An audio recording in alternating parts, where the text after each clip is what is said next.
ওই ব্যক্তির চেয়ে উত্তম কথা আর কার কথা হতে পারে যে মানুষকে আল্লাহর পথে আহ্বান করে। এই আয়াতে মাখলুকের মধ্যে 1 নম্বর শ্রেষ্ঠ আহ্বানকারী মুহাম্মদ সাল্লাল্লাহু আলাইহি সাল্লাম। 2 নাম্বার আল মুআদ্দিনুনা সুলাহা হিনা ইয়াকুলুনা হাইয়া আলাস সালাহ হাইয়া আলাল ফালাহ।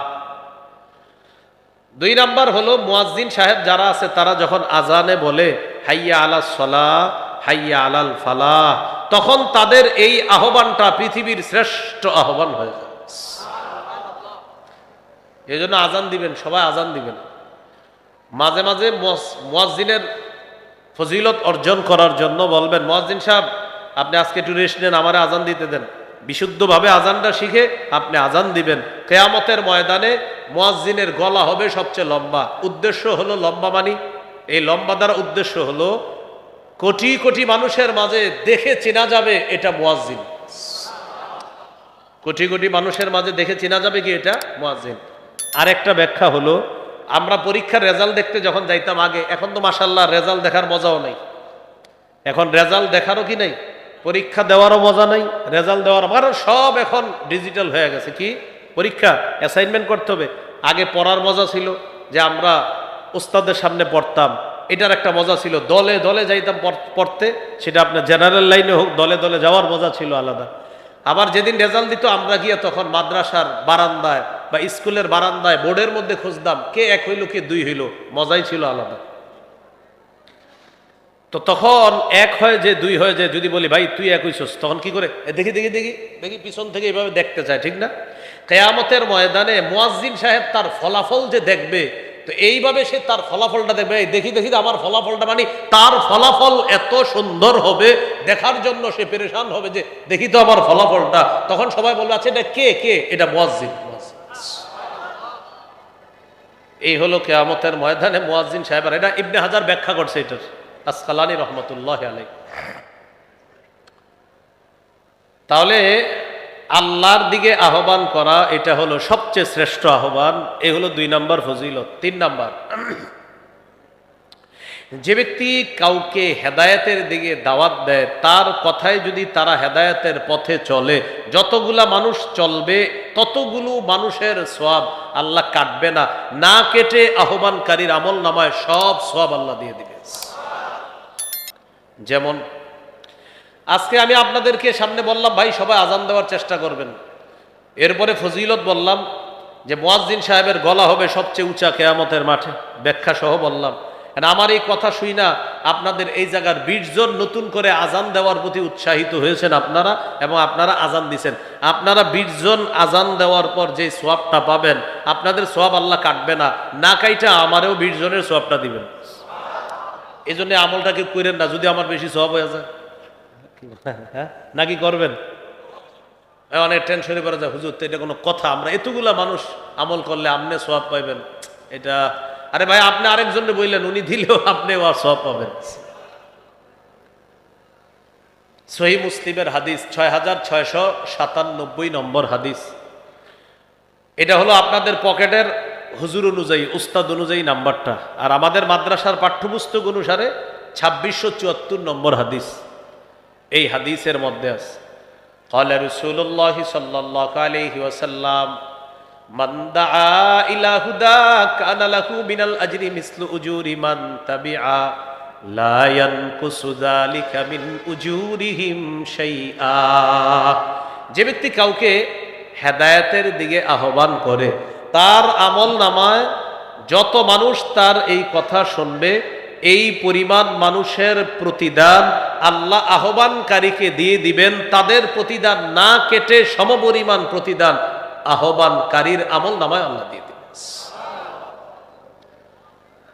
আহা, পরে কি বলে দেখেন, ওমান দাআ ইলা দালালাহ কানা আলাইহি মিনাল ইসমি মিসলু আসামি মান তাবিআ। কেউ যদি কাউকে পথভ্রষ্টতার দিকে আহ্বান করে, যতজন মানুষ পথভ্রষ্ট হবে ওই মানুষগুলার গুনাহ তো হবে, ওই পরিমাণ গুনাহ আপনিও পাবেন। এখন চিন্তা করেন, যারা সিনেমা হল বানায় বা কোনো গুনাহের সূচনা করে বড় বড় গুনাহের সূচনা করে দিছে। বাস এই গুনাহ মানে তার ইনভেস্ট হলো গুনাহ, মানে আপনারা গুনাহ করবেন, এটা হলো তার টাকা কামাই, মানে গুনাহ কইরা টাকা কামাই করা। আর হজে যায় প্রতি বছর আর বলে এটা আমার 44তম হজ, এটা আমার 43তম, এটা আমার 32তম। 32 না, আপনি 32,000তম করেন। আবিষ্কার করছে কিসের? গুনাহ, গুনাহ পাপের। তাহলে পাপ চালু কইরা দিয়া আবার এখান থেকে আপনার হজ করা, উমরা করা চালু করছে কি? পাপ। বলেন চালু করছে কি? পাপ। যতজন পাপ করবে সেই পরিমাণ পাপীদের পাপ তার আমল নামায় আল্লাহ দিয়ে দিবে। নাউজুবিল্লাহ। তাহলে 3 নাম্বার ফজিলত, যারা দাওয়াত দিবে তাদের সওয়াব, যাদের আহ্বানে তার আহ্বানে যারা সাড়া দিবে আল্লাহ এই পরিমাণ সওয়াব দান করবেন। আরেকটা হাদিস শুনেন। আপনাদের এই জায়গায় আমি আসতেছি, তো আসার সময় এক জায়গায় জ্যামে আটকে গেছি মনে করেন।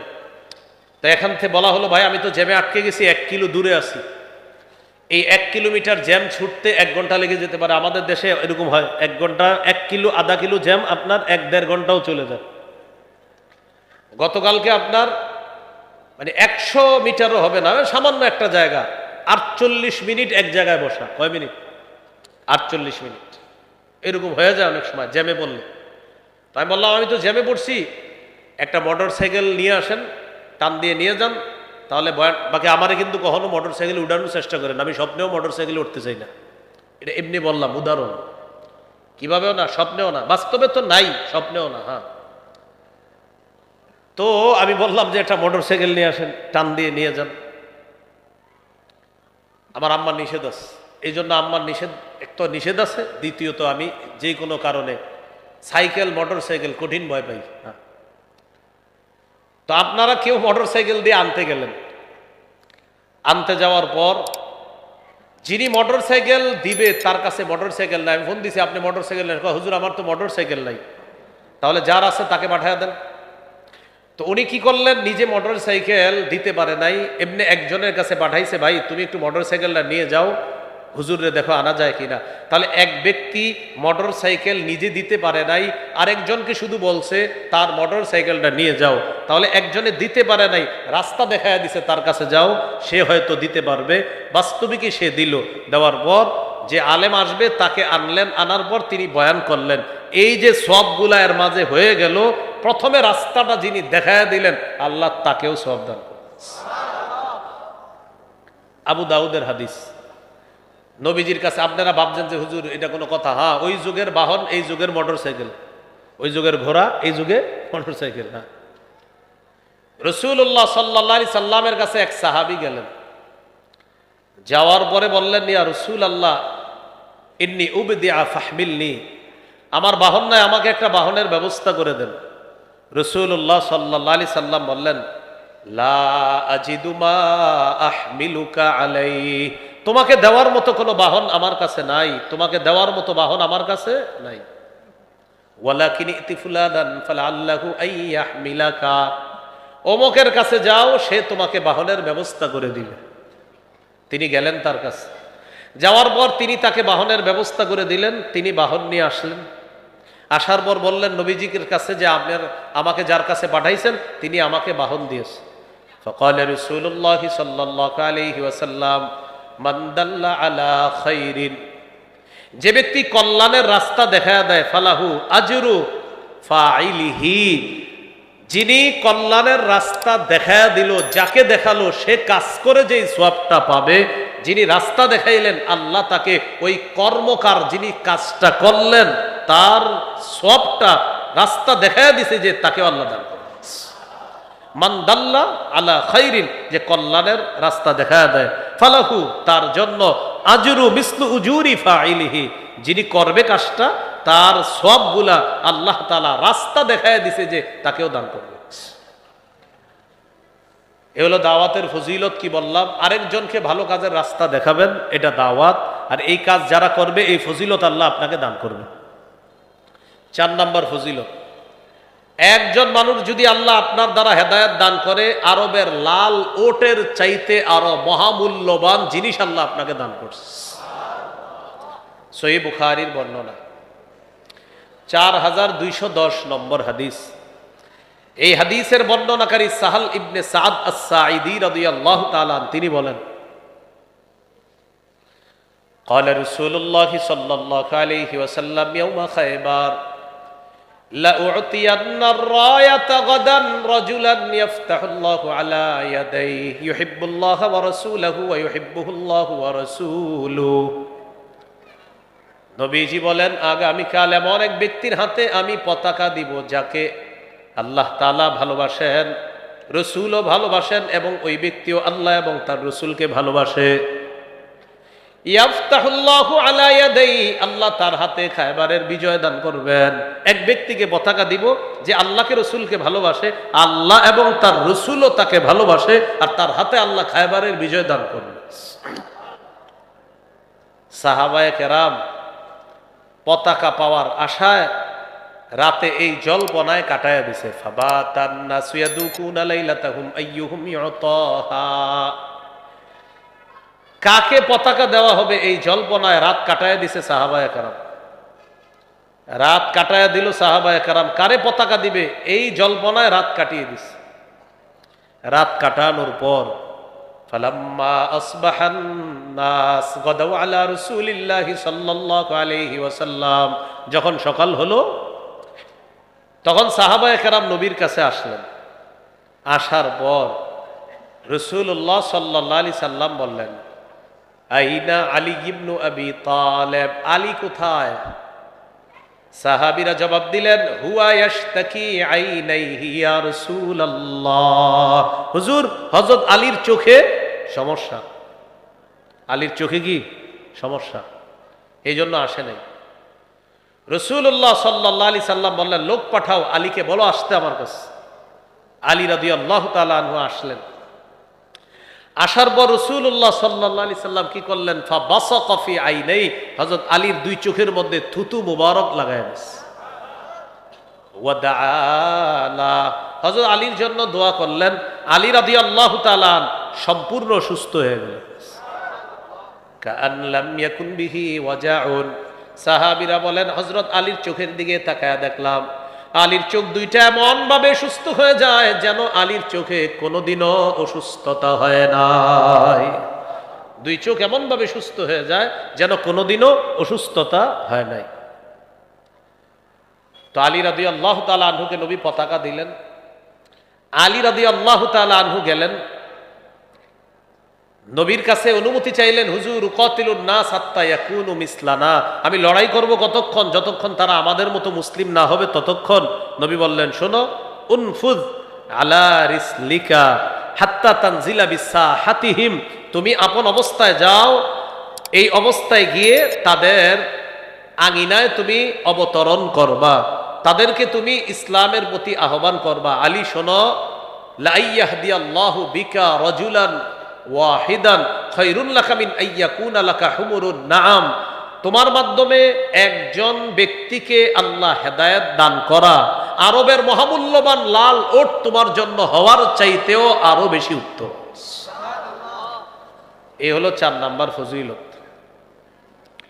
দাওয়াতের ফজিলত নাম্বার 5, যে ব্যক্তি দাওয়াত দিবে, নবীর কথাগুলা যে পৌঁছায়া দিবে, সাথে সাথে ওই ব্যক্তি আল্লাহর নবীর একটা দোয়া পেয়ে যাবে। আমি আজকে যতগুলো আয়াত আর হাদিস বললাম, আমার ইয়াকিন, আমার বিশ্বাস এবং আমি আল্লাহর কাছে আশাবাদী, আল্লাহ আমাকে প্রতিটা আয়াত আর হাদিস বলাতে আমার নবীর দোয়ার অংশীদার আমাকে বানাইছে। তিরমিজির হাদিস 2657 নম্বর হাদিস, 2657। قال رسول الله صلى الله عليه وسلم نضر الله امرأ سمع منا فبلغه كما سمع, ওই ব্যক্তিকে আল্লাহ উজ্জ্বল করুক, আলোকময় বানায়া দেখ, যেই ব্যক্তি আমার কথা শুনলো, জানলো আর অন্যের কাছে যেভাবে শুনেছে জেনেছে পৌঁছায়া দিল, আল্লাহ যেন তাকে উজ্জ্বল করে দেয়, আল্লাহ যেন তাকে আলোকিত করে দেয়। এই গেল 5 নাম্বার ফজিলত। তাহলে 6টা কথা শিখলাম। কয়টা বলেন তো? 6টা। 6 নাম্বার আলোচনা চলতেছিল দাওয়াতের ফজিলত। 7 নাম্বার আলোচনা দাওয়াত না দেওয়ার পরিণতি। আপনাদের এই এলাকায় একটা অপকর্ম শুরু হয়েছে, আপনারা এই অপকর্মটা বাধা দিতে সক্ষম ছিলেন, ওলামায়ে হযরত সবাই মিলে বাধা দিতে সক্ষম ছিলেন, কিন্তু বাধা দেন নাই, সক্ষমতা থাকা সত্ত্বেও বাধা দেন নাই। নবী বলেন তাদেরকে জানায়া দাও কিয়ামতের আগে, মরণের আগে তাদেরকে আল্লাহ গজব দিবে, গজব। যারা সক্ষমতা থাকা সত্ত্বেও হারাম কাজে বাধা দেয় নাই, আল্লাহ তাদেরকে কঠিন আযাব দিবে মরার আগে, এটা জানায়া দাও। যেমন আগামী রমজান মাসে দিনের বেলা যারা লাল কাপড় টানায়া বিরিয়ানি দিনের বেলা বিক্রি করবে, তা আপনারা এরকম একটা কথার কথা, একটা হলো আপনাদের শক্তি নাই, সামর্থ্য নাই, একটা হলো শক্তি আছে, আপনারা চাইলে বাধা দিতে পারেন, এরপরেও বাধা দেন না, তো লিখে রাখেন মরার আগে আল্লাহ আপনাকে কোনো কোনো গজবে ফেলাবে। হ্যাঁ, রমজান মাসে বিরিয়ানি বেচে না অনেকে, লাল কাপড় বিক্রি ইয়া করে। এজন্য আমাদের সমাজের একটা অবস্থা হলো, আমরা সৎ কাজের আদেশ অনেক বেশি করি, স্বার্থের কারণে অসৎ কাজের নিষেধ করি না। কিসের কারণে? স্বার্থ কাকে বলে? আমার একজনের সাথে ভালো সম্পর্ক, চিন্তা করলাম উনি মাহফিলে আমার পাশে বসা, আর ঘটনাচক্রে জানতে পারছি উনি সুদ খায়, তো চিন্তা করলাম আজকে সুদের ওয়াজটা করবো না, কারণ আমার পাশে যে বসা আমার মহব্বতের লোক, হ্যাঁ কি মনে করবে? স্বার্থের আঘাতটা কার? আমার মহব্বতের লোক। আমি যদি সুদের ওয়াজটা করি তাহলে উনি তো আমার সামনের দিকে আমার প্রতি খেলটেল রাখবে না। তো এই জন্য আপনার এই স্বার্থের যে একটা আঘাত, এই আঘাতের কারণে অসৎ কাজ থেকে বাধা দিচ্ছি না আমরা। কেন? যে আমার স্বার্থে লাগবে, যদি আমি বলি এটা কি হবে? 31শে ডিসেম্বর 31st নাইট, ওই রাতে বিভিন্ন বাসার ছাদে আপনার আতশবাজি ফুটাইলো, ইত্যাদি ফুটাইলো, তারা করলো। তো এই কাজগুলা যারা করলো, এখন বাড়ির মালিক যারা আছে তারা যদি সিদ্ধান্ত নিত যে আমরা আমাদের বাড়ির ছাদে কাউকে এগুলা করতে দিব না, রাতে ছাদ বন্ধ, যদি নিয়ত করত। কিন্তু মালিক কেন জানেন ছাদ বন্ধ করবে না? মালিকের টেনশন, আমি যদি ছাদ বন্ধ করি ভাড়াটিয়া যদি চলে যায়, স্বার্থে আঘাত লাগবে। অসৎ কাজে বাধা দিতে স্বার্থে আঘাত। আপনার দোকান ভাড়া দিছেন, তো এই দোকান এটাতে বিরিয়ানি বিক্রি চলে বা এমন কিছু বিক্রি করে যেটা রমজান মাসে দিনের বেলা বিক্রি করা রমজানের পবিত্রতা নষ্ট করে। এখন আপনি হজ করছেন 20-25 বার হজ করছেন আপনি, মাশাআল্লাহ, ভালো কথা, হ্যাঁ, কিন্তু আপনি এই যে দোকানে হারাম কাজটা হইতেছে এটা আপনি বাধা দেন না কেন? আমি যদি তাকে বাধা দেই, সে যদি আমার দোকান ছেড়ে চলে যায়, পরে আবার দোকানে ভাড়াটিয়া পাওয়া, দোকানদার পাওয়া, নতুন করে আমার দোকান কেউ ভাড়া পাওয়া, এটা আমার জন্য কষ্টকর হতে পারে, তাহলে আমার স্বার্থে আঘাত লাগবে, এই জন্য আমি এই খারাপ কাজে বাধা দিচ্ছি না। আবু দাউদের হাদিস 4339 নম্বর হাদিসের বর্ণনা। ক্বালা রাসূলুল্লাহ সাল্লাল্লাহু আলাইহি ওয়াসাল্লাম, মা মিন রাজুলিন ইয়াকুনু ফি কওমিন ইউমালু ফীহিম বিল মাআসি। নবীজি বলেন, কোন মানুষ কোন এলাকার মধ্যে অবস্থান করে, ওই এলাকার মধ্যে যদি হারাম কাজ হয়, ইয়াকদিরুনা আলা আন ইউগাইয়িরু ফালা ইউগাইয়িরু ইল্লা আসাবাহুমুল্লাহু বিইকাবিন ক্বাবলা আন ইয়ামুতু। কোন এলাকায় কোন মানুষ আছে আর ওই এলাকায় খারাপ কাজ হয়, বাধা দেওয়ার সামর্থ্য ছিল, এরপরেও তারা বাধা যদি না দেয়, ইল্লা আসাবাহুমুল্লাহু বিইকাবিন ক্বাবলা আন ইয়ামুতু, মৃত্যুর আগে আল্লাহ তাদেরকে আযাব দ্বারা পাকড়াও করবেন। মৃত্যুর আগে আল্লাহ তাদেরকে আযাব দ্বারা পাকড়াও করবেন। তাহলে দাওয়াতের কাজ না করার পরিণতি, অসৎ কাজে বাধা না দেওয়ার পরিণতি খবর আছে। আল্লাহ আমাদেরকে সৎ কাজের আদেশ, অসৎ কাজের নিষেধ, এই দোনোটা দাওয়াতের কাজ করার তৌফিক দান করেন। রাসূলুল্লাহ সাল্লাল্লাহু আলাইহি সাল্লাম বলেন, লাতা'মুরুন্না বিল মা'রুফি ওয়া লাতানহাউন্না আনিল মুনকার আও লায়ুশিকান্নাল্লাহু আইয়াবআসা আলাইকুম আযাবান সুম্মা তাদউনাহু ফালা ইউস্তাজাবু লাকুম। অবশ্যই তোমরা সৎ কাজের আদেশ করবা, অসৎ কাজের নিষেধ করবা, অন্যথায় আল্লাহ তোমাদের উপর আযাব দিবেন। আর তোমরা আল্লাহর কাছে দোয়া করবা, সেই দোয়া আল্লাহ তখন আর কবুল করবে না যদি অসৎ কাজের নিষেধ তোমরা ছেড়ে দাও।